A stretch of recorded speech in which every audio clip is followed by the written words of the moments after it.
everybody, welcome back to my channel. My name is Iyore. As always, I want to say thank you for your continuous support. If this is your first time stopping by, welcome. Before you leave though, don't forget to subscribe, and for all of you, click on the notification bell if you have not, to be the first to receive any new content. Let's dive into today's segment.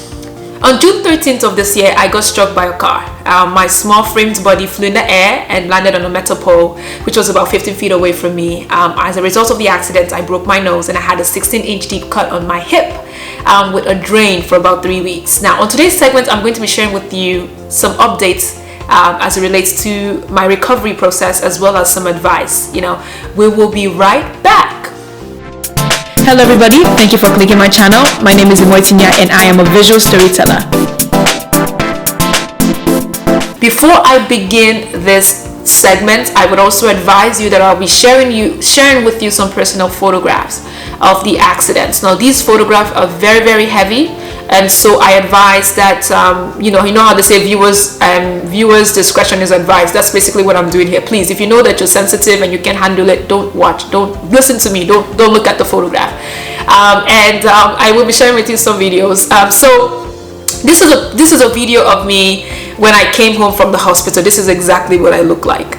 And I was very weak and I'm very tired, and you can see I have a cast on my nose. I think about 3 weeks or 4 weeks or so, the cast came off, and I was very, very scared though, because I was hoping they didn't give me a late Michael Jackson's nose or Little Kim.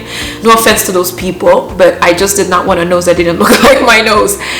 But they gave me this nose. I have a scar on the side of my face as a result of the accident, and also I still have problems breathing. So if you're sitting next to me, you would hear a little weasel sound, like, my sister said I sound like a drunk man in a bar. So those people that drinks and forget that they have a life and they start to snore. That's what they said I sounded like, but when I'm sleeping. But anyways, so I have problem bending my upper lip. And so how, like, women, you can relate to this. When you apply your lip gloss, you want to bend your lip together to actually have the lip gloss spread across your lips.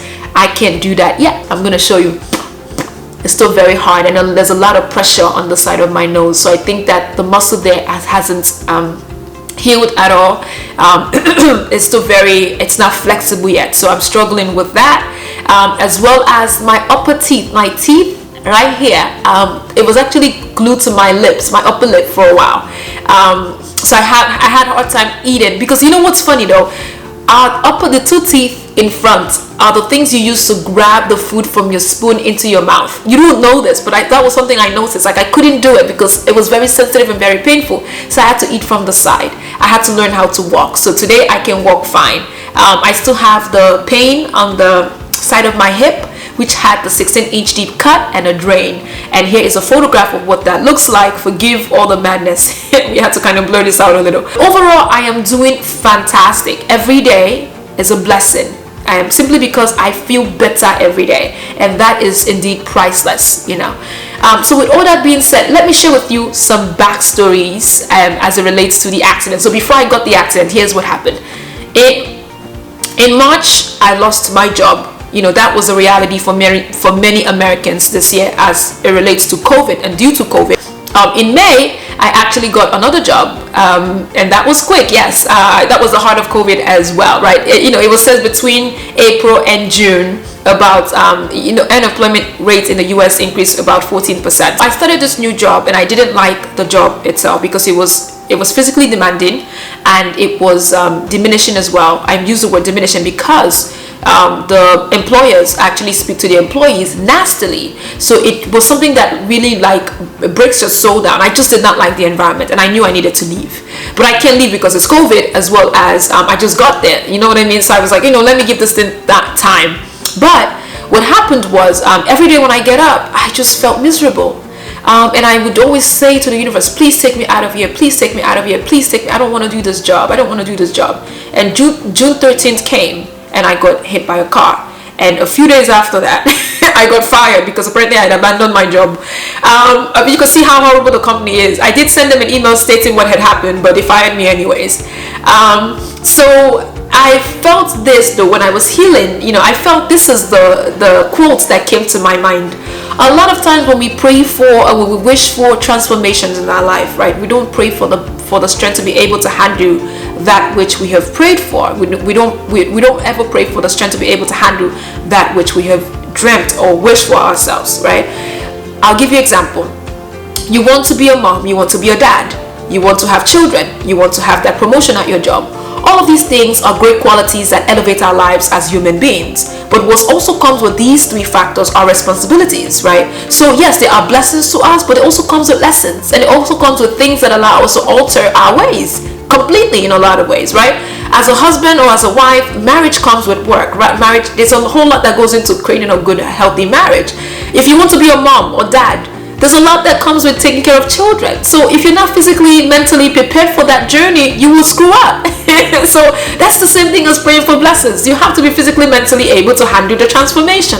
And for me, I was just praying to get out of there. I wasn't praying for any strength. But I say this, if I did not have the support system I had, the loving sister, loving parents, loving brother-in-law, loving people around me, it would have been a very difficult time. I think I would have lost myself. And that's why I'm sharing with you this. Whenever you wish for something for yourself, whenever you pray for something for yourself, also pray for the strength to be able to handle that which you have prayed for. Secondly, I want to talk about physical appearance. And cosmetic sector is $1 billion global business. It is. In 2026, it's predicted that the company, the cosmetic sector is going to be about $46 billion. So it's a very lucrative business. People are modifying the way they look, changing their appearances simply because they want to look a certain way. And a lot of women and men have died on surgical table, particularly women, because they're trying to modify themselves. So this is what I was saying to myself. I broke my nose and I have a scar on my face. I had a friend who was saying to me, you need to figure out what you're going to do with the scar. But you know what's interesting to me though?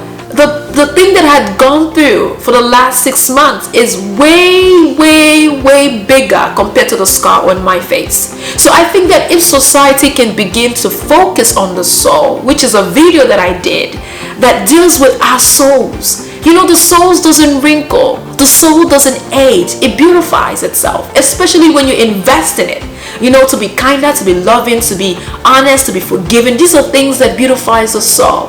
These are things that help us become better people, that build our character as human beings. These are things that I hope that society can begin to look at, because we can twist, we can change, we can modify, we can do whatever we want. But the best way to build a person's self-esteem has little to do with the physical appearance. It has a lot to do with your inside. To build a person's self-esteem from the inside out is what helps them become better people.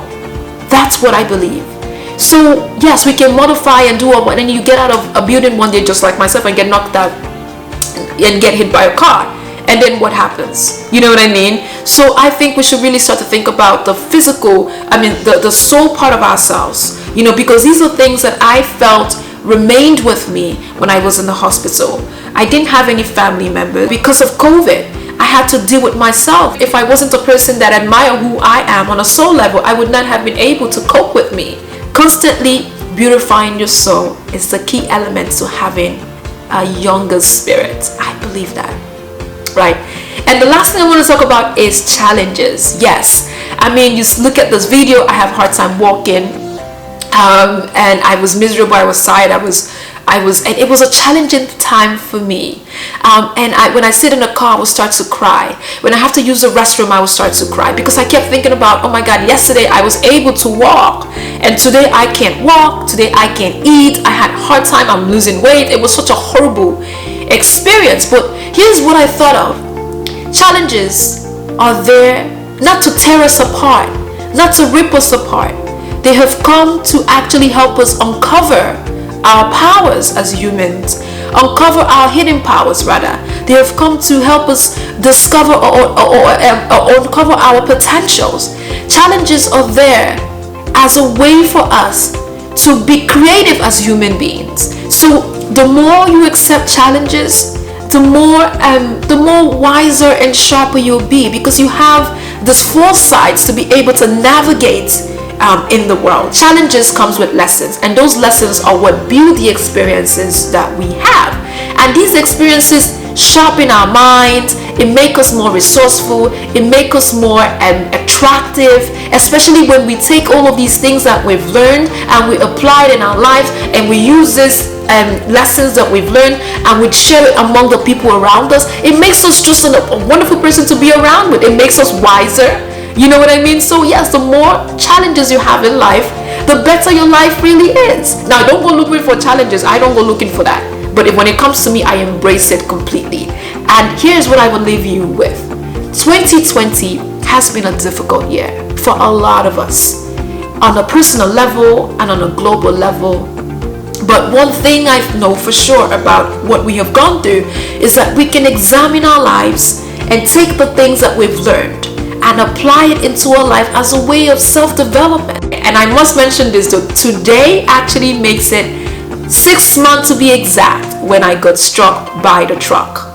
And I am grateful to be alive, because what that accident did to me was something very powerful. And for some reason, I am grateful that I got hit by a car. And I know it would shock you, a lot of you. It's the best thing that ever happens to me, simply because it made me unafraid of life. It made me bolder. It made me more confident, because now death is no longer a mystery to me, because I have seen it.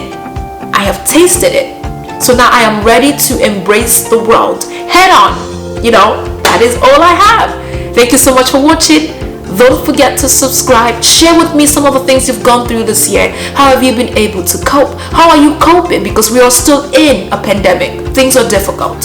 Yes, and be sure to click on the notification bell to be the first to receive any new content. I'll see you again soon. Don't forget to subscribe. Click on the notification bell to be the first to receive any new content. Thank you again for watching. See you next time.